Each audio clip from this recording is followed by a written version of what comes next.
Vamos começar a nossa aula? Vamos falar hoje sobre os primeiros habitantes do Brasil. Os índios são como nos referimos aos povos originários que habitavam no território nacional antes da chegada dos portugueses, em 1500. Apesar do termo índio ser generalizante, os povos indígenas são marcados por uma enorme diversidade cultural. Atualmente, os indígenas lutam politicamente para garantir o seu direito de demarcação territorial. Olha aí o índio com a oca na sua aldeia. O que é ser índio? Quando estamos falando de índio ou de indígenas, referindo-nos aos primeiros habitantes do Brasil. Eles eram os habitantes originais aqui presentes quando os portugueses chegaram em 1500. Estima-se que nessa época havia 5 a 7 milhões de indígenas. A Organização das Nações Unidas, a ONU, entende os índios como os povos e comunidades que possuem uma ligação histórica com as sociedades antepassadas, que viveram no território brasileiro antes da chegada dos portugueses. Esses povos entendem-se como grupos distintos da sociedade nacional, possuindo suas próprias organizações. Identificação de um povo como indígena no Brasil vale-se de fatores como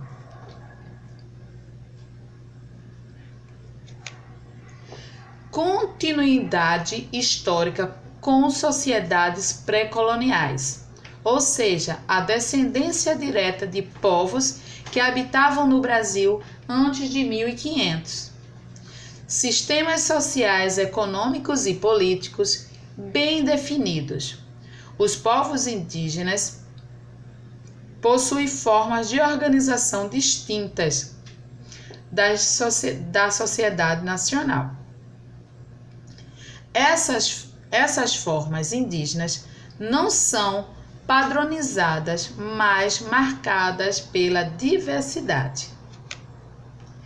Identifica-se como diferentes da sociedade nacional. A auto-identificação, como vimos, é um critério importante para que um povo ou pessoa possa ser classificada como indígena. Qual é a origem dos índios?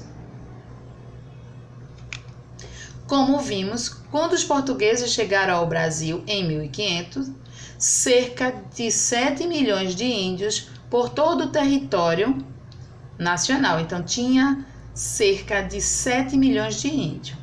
O historiador Boris Fausto afirma que, desse total, cerca de 5 milhões viviam na Amazônia e o resto distribuía-se pelos restantes das terras brasileiras.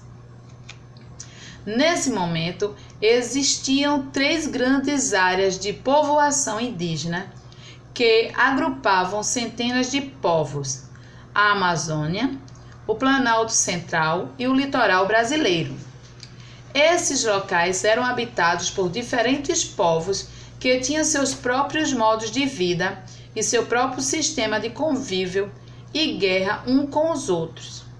O estilo de vida de milhões de indígenas passou por profundas transformações quando os portugueses chegaram e a sua população de milhões deles foi reduzida de maneira drástica. Por que são chamados de índios? Olha, tá vendo bem a imagem dele? Esse aí, o termo indígena foi estabelecido pelos europeus quando estes chegaram no continente americano no fim do século XV. Quem colocou foi Cristóvão Colombo, genovês, que liderou a expedição espanhola que chegou ao Caribe em 1942. Então, este moço aqui é Cristóvão Colombo. Nessa ocasião, Colombo acreditou que havia chegado à Ásia. Como ele estava à procura da Índia, decidiu nomear as populações que aqui ele encontrou como índios. Essa palavra demonstra o desconhecimento dos europeus com a relação à cultura indígena, pois se utilizaram de um mesmo termo para designar diferentes povos. Assim, o índio é um nome genérico que reúne todas essas populações que viviam na América e que ainda permanecem aqui. Até a década de 1970, a utilização dos termos índio ou indígena era considerada por muitos povos indígenas como uma ofensa, uma vez que lembrava todo o histórico de mortandade e escravidão causadas pelos portugueses, e porque tais termos eram associados às coisas negativas na mentalidade popular por conta da desinformação e do preconceito. O surgimento do movimento indígena, a partir dessa década, fez com que esses termos passassem a ser vistos como nomeações que geram identidade, pois foram utilizados para construir aliança entre os diferentes povos no sentido de unir forças para lutar pela garantia de seus direitos no Brasil. E aí está o nosso índio no seu melhor habitat, ok? Beijos!